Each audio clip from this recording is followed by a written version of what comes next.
Hello दोस्तों, स्वागत है आपके अपने YouTube channel target civil services में। तो आज है 5 जुलाई।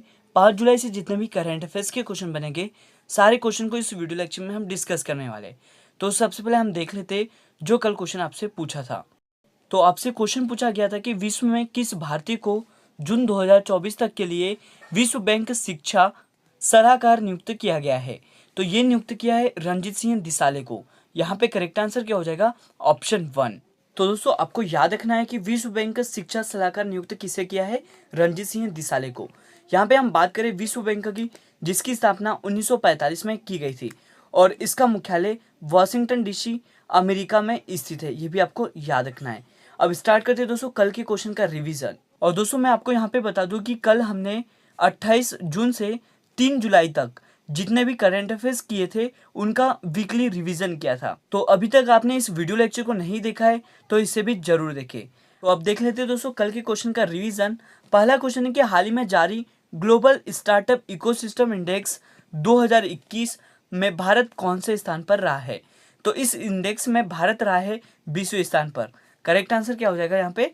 ऑप्शन 3। नेक्स्ट क्वेश्चन है कि नीति आयोग के सीईओ का कार्यकाल जून 2022 तक के लिए बढ़ा दिया गया है। तो वर्तमान में नीति आयोग के सीईओ कौन है? तो ये है दोस्तों अमिताभ कांत। यहाँ पे करेक्ट आंसर हो जाएगा ऑप्शन 3। चलते हैं नेक्स्ट क्वेश्चन की ओर। 30 जून 2021 को शतरंज में सबसे कम उम्र के ग्रैंड मास्टर कौन बने हैं? तो ये बन गए हैं अभिमन्यु मिश्रा। करेक्ट आंसर हो जाएगा दोस्तों यहाँ पर अभिमन्यु मिश्रा। नेक्स्ट क्वेश्चन है कि 1 जुलाई 2021 को भारतीय स्टेट बैंक एसबीआई ने कौन सा स्थापना दिवस मनाया है? तो इन्होंने मनाया है दोस्तों 66वां स्थापना दिवस। यहाँ पे राइट आंसर हो जाएगा ऑप्शन 3। नेक्स्ट क्वेश्चन देख लेते हैं। चर्चा में रहने वाला कुडनकुलम परमाणु ऊर्जा संयंत्र किस राज्य में स्थित है? तो ये स्थित है तमिलनाडु राज्य में। तो यहाँ पे राइट आंसर हो जाएगा ऑप्शन 2। अगला क्वेश्चन है कि हाल ही में किस केंद्र शासित प्रदेश ने महिला उद्यमियों के लिए हौसला योजना को शुरू किया है? तो ये शुरू किया है जम्मू कश्मीर केंद्र शासित प्रदेश ने। तो यहाँ पे करेक्ट आंसर हो जाएगा ऑप्शन 2। नेक्स्ट क्वेश्चन देख लेते हैं। हाल ही में किसने आकाशवाणी के महानिदेशक का कार्यभार ग्रहण किया है? तो ये ग्रहण किया है एन वेणुधर रेड्डी ने। करेक्ट आंसर क्या हो जाएगा यहाँ पे? ऑप्शन 2। और अगला क्वेश्चन है कि हाल ही में चर्चा में रहा इंद्रजाल क्या है? तो ये है दोस्तों स्वदेशी ड्रोन डिफेंस सिस्टम। यहाँ पे राइट आंसर हो जाएगा ऑप्शन 1। नेक्स्ट क्वेश्चन है कि केंद्र सरकार ने किसानों को खेती और मौसम संबंधी जानकारी उपलब्ध कराने हेतु किस ऐप को लॉन्च किया है? तो इस ऐप का नाम है दोस्तों आत्मनिर्भर कृषि ऐप। यहाँ पे करेक्ट आंसर हो जाएगा ऑप्शन 2। और रिवीजन का लास्ट क्वेश्चन है कि विश्व बैंक ने हाल ही में किस राज्य के साल्ट कार्यक्रम के लिए 250 मिलियन डॉलर ऋण की मंजूरी दी है? तो ये मंजूरी दी है आंध्र प्रदेश राज्य की सरकार ने। यहाँ पे करेक्ट आंसर हो जाएगा ऑप्शन 1। अब स्टार्ट करते हैं दोस्तों आज के करंट अफेयर्स। तो पहला क्वेश्चन है कि किस राज्य के मुख्यमंत्री तीरथ सिंह रावत ने इस्तीफा दे दिया है? तो ये है दोस्तों उत्तराखंड राज्य के मुख्यमंत्री। यहाँ पे करेक्ट आंसर क्या हो जाएगा? ऑप्शन 4। तो दोस्तों मैं आपको बता दूं कि जो मुख्यमंत्री तीरथ सिंह रावत थे, इन्होंने अपने पद से इस्तीफा दे दिया है और अब उत्तराखंड के जो मुख्यमंत्री है वो पुष्कर सिंह धामी बने हैं। और आप देख सकते हो दोस्तों, ये है पुष्कर सिंह धामी और ये है तीरथ सिंह रावत। तो अब चलते हैं नेक्स्ट क्वेश्चन की ओर। क्वेश्चन है कि कल्पना चावला के बाद अंतरिक्ष में उड़ान भरने वाली भारतीय मूल की दूसरी महिला कौन बनी है? तो ये बन गई दोस्तों सिरिसा बांदला। यहाँ पे करेक्ट आंसर क्या हो जाएगा? ऑप्शन 4। और आप देख सकते हो दोस्तों, ये है सिरिसा बांदला, कल्पना चावला के बाद अंतरिक्ष में उड़ान भरने वाली भारतीय मूल की दूसरी महिला बन गई है। और यहाँ पे दोस्तों बात हो रही है स्पेस की, मतलब अंतरिक्ष की। तो स्पेस में पहुंचने वाले पहले व्यक्ति कौन थे? तो ये थे यूरी गगारिन। ये आपको याद रखना है। नेक्स्ट पॉइंट है कि स्पेस में पहुंचने वाली पहली महिला कौन थी? तो ये थी वेलेंटिना तेरेस्कोवा। नेक्स्ट पॉइंट है कि स्पेस में पहुंचने वाली पहली भारतीय व्यक्ति कौन थे? तो ये थे दोस्तों राकेश शर्मा। और अगला पॉइंट है कि स्पेस में पहुंचने वाली पहली भारतीय महिला कौन थी? तो ये थी कल्पना चावला। और अब सेकंड बन गई है दोस्तों सिरिसा बांदला। ये कौन सी बन गई है? दूसरे नंबर की भारतीय महिला बन गई है। चलते हैं नेक्स्ट क्वेश्चन की ओर। हाल ही में पाकिस्तान का कौन सा शहर दुनिया का सबसे गर्म स्थान बना है? तो ये बन गया दोस्तों जकोबाद। यहाँ पे करेक्ट आंसर क्या हो जाएगा? ऑप्शन 3। पाकिस्तान से आ रही हवा ने भारत के कई राज्यों को तपाकर रख दिया है, लेकिन खुद पाकिस्तान में हालत और भी ज़्यादा खराब है। और दोस्तों मैं आपको बता दूं कि दुनिया में सबसे गर्म जगह बन गया है पाकिस्तान में, और इसका जो तापमान है वो लगभग 52 डिग्री सेल्सियस तक होने की आशंका भी है। और इस हीट वेव का सबसे जो बड़ा शिकार बना है वो पाकिस्तान के सिंध प्रांत का, जो वो शहर कौन सा बना है दोस्तों, जकोआबाद। ये आपको याद रखना है। जुलाई 2021 को किसने फसल बीमा जागरूकता अभियान की शुरुआत की है? तो इसकी शुरुआत की है कृषि मंत्री नरेंद्र सिंह तोमर ने। यहाँ पे करेक्ट आंसर क्या हो जाएगा, ऑप्शन थर्ड। तो दोस्तों फसल बीमा जागरूकता अभियान जिसकी शुरुआत 1 जुलाई 2021 को की गई है, और इसकी शुरुआत किसने की है, तो कृषि मंत्री नरेंद्र सिंह तोमर ने की है। और सबसे पहले हम बात कर लेते हैं जो प्रधानमंत्री फसल बीमा योजना है, इसकी शुरुआत कब की गई थी? तो इसकी शुरुआत 13 जनवरी 2016 को की गई थी। और इस योजना में जो प्रीमियम राशि है वो मैं आपको बता देता हूँ। तो रबी की फसल के लिए 1.5% और खरीफ की फसल के लिए 2% और बागवानी की फसल के लिए 5% की प्रीमियम राशि है। तो याद रखना है आपको कि जो फसल बीमा जागरूकता अभियान है इसकी शुरुआत किसने की है, नरेंद्र सिंह तोमर ने। नेक्स्ट क्वेश्चन की ओर चलते हैं। हाल ही में किस राज्य में सरीसृप वैज्ञानिक ने पहली बार दुर्लभ प्रजाति के सांप ब्लैक बेलिड कोरल की खोज की है? तो इसकी खोज की है उत्तराखंड में। यहाँ पे करेक्ट आंसर क्या हो जाएगा, ऑप्शन 2। तो मैं आपको बता दूं कि जो सांप की ब्लैक बेलिड कोरल जो दुर्लभ प्रजाति है यह उत्तराखंड में पहली बार मसूरी वन्यजीव में देखा गया है। और आप देख सकते हो दोस्तों ये है ब्लैक बेलिड कोरल, ये एक दुर्लभ प्रजाति उत्तराखंड में पहली बार मसूरी वन्यजीव में देखा गया है। तो यहाँ पे करेक्ट आंसर याद रखना है दोस्तों, उत्तराखंड है। नेक्स्ट क्वेश्चन की ओर चलते हैं। उत्तर प्रदेश के नए पुलिस महानिदेशक कौन बने हैं? तो ये बन गए हैं दोस्तों मुकुल गोयल।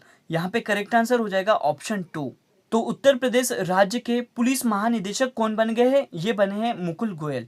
और यहाँ पर हम बात कर लेते हैं उत्तर प्रदेश राज्य की, जिसकी राजधानी लखनऊ है और मुख्यमंत्री योगी आदित्यनाथ है और यहाँ की गवर्नर आनंदीबेन पटेल है। और साथ ही यहाँ पे मैं आपको बता दूं कि जो उत्तर प्रदेश है इसकी लोकसभा सीट 80, राज्यसभा सीट 31 और विधानसभा सीट 404 है। ये भी इंपोर्टेंट पॉइंट है जो आपको याद रखना है। और आपके लिए नेक्स्ट क्वेश्चन है कि हाल ही में चर्चा में रहा ताल ज्वालामुखी कहाँ पर स्थित है? तो ये स्थित है दोस्तों फिलीपींस में। यहाँ पे करेक्ट आंसर हो जाएगा ऑप्शन 2। तो हाल ही में चर्चा में रहा ताल ज्वालामुखी में विस्फोट हुआ है, और ये विस्फोट होने के बाद लावा जमा हो गया है और यहाँ पे चेतावनी दी गई है कि कभी भी विस्फोट होगा तो उसकी जो तीव्रता है वो बहुत अधिक हो सकती है। तो ये कहाँ पर हुआ है दोस्तों? ये हुआ है फिलीपींस मनीला में। और यहाँ पे साथ ही मैं आपको बता दूं कि फिलीपींस का सबसे बड़ा द्वीप कौन सा है? तो ये है दोस्तों लुजोन द्वीप। ये भी आपको याद रखना है, इसका नाम क्या है, लुजोन द्वीप। तो यहाँ पे आपको याद रखना है फिलीपींस की जो राजधानी है वो मनीला है। और साथ ही कुछ इंपॉर्टेंट पॉइंट है जैसे कि अंतर्राष्ट्रीय चावल अनुसंधान केंद्र, यह कहाँ पर स्थित है? तो ये स्थित है दोस्तों मनीला फिलीपींस में। और एक और पॉइंट याद रखना है कि जो एशिया का नोबेल पुरस्कार है जिसे रेमन मैग्सेसे अवार्ड से जाना जाता है, और ये दोस्तों मनीला के द्वारा ही मतलब फिलीपींस के द्वारा ही दिया जाता है। और रेमन पुरस्कार अवार्ड 2019 किसे दिया गया था? तो ये दिया गया था दोस्तों रवीश कुमार को, और ये पत्रकारिता के क्षेत्र में दिया गया था। तो ये भी आपको याद रखना है। नेक्स्ट क्वेश्चन है कि हाल ही में केंद्रीय स्वास्थ्य मंत्रालय ने गर्भवती महिलाओं को कोरोना वैक्सीन लगवाने संबंधी प्रस्ताव को मंजूरी दे दी है। और यहाँ पे आपके लिए क्वेश्चन है दोस्तों कि कोरोना वायरस से संबंधित निम्न में से सही कथन को आपको चुनना है। तो यहाँ पे आपको मैं बता दूं कि केंद्रीय स्वास्थ्य मंत्रालय ने गर्भवती महिलाओं को कोरोना वैक्सीन लगवाने संबंधी प्रस्ताव को मंजूरी दे दी है। तो सेकेंड लहर में गर्भवती महिला और जो हाल ही में मां बनी महिलाओं को सबसे अधिक प्रभावित किया था, तो केंद्र सरकार ने थर्ड लहर आने से पहले ही कोरोना वैक्सीन लगाने की मंजूरी दे दी है। और दोस्तों यहाँ पे हम बात कर लेते हैं कोरोना वायरस से रिलेटेड कुछ इंपोर्टेंट पॉइंट, जैसे कि विश्व में सर्वप्रथम यह चीन के वुहान शहर में देखा गया था। और इस सेकेंड पॉइंट है कि भारत में मरीज ये कहाँ पर मिला था? तो केरल राज्य में मिला था। और थर्ड पॉइंट है कि WHO ने 11 मार्च 2020 को इसे महामारी घोषित किया था। तो दोस्तों यहाँ पे सभी उपयुक्त कथन सत्य है। मतलब यहाँ पे करेक्ट आंसर क्या हो जाएगा ऑप्शन 4 कि विश्व में जो कोरोना वायरस सर्वप्रथम यह कहाँ पर देखा गया था, तो ये चीन के वुहान शहर में मिला था। और सेकंड पॉइंट है कि WHO ने 11 मार्च 2020 को इसे महामारी घोषित किया था। और नेक्स्ट पॉइंट है कि कोरोना से मुक्त होने वाला पहला देश कौन सा है, तो ये है दोस्तों न्यूजीलैंड। तो यहाँ पे उपयुक्त कथन सत्य है, तो यहाँ पे करेक्ट आंसर हो गया ऑप्शन 4। अब चलते हैं नेक्स्ट क्वेश्चन की ओर।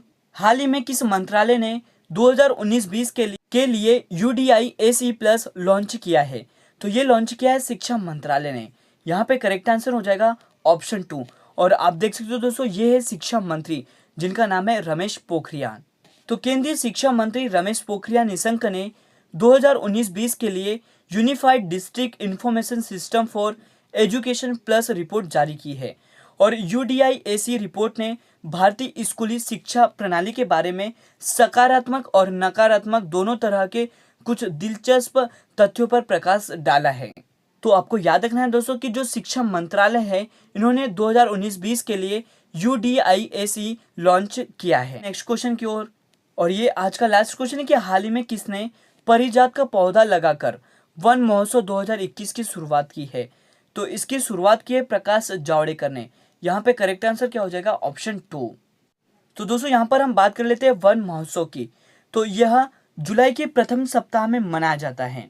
मतलब वन महोत्सव का जो आयोजन है वो जुलाई के प्रथम सप्ताह में किया जाता है। मैं आपको बता दूं कि पेरिस समझौते के तहत अपने वन संपदा को बढ़ाने के लिए वन महोत्सव की शुरुआत की गई है।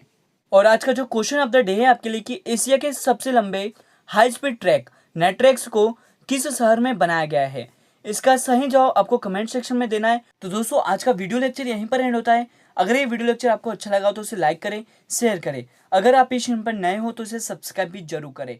Thank you so much guys for watching this video.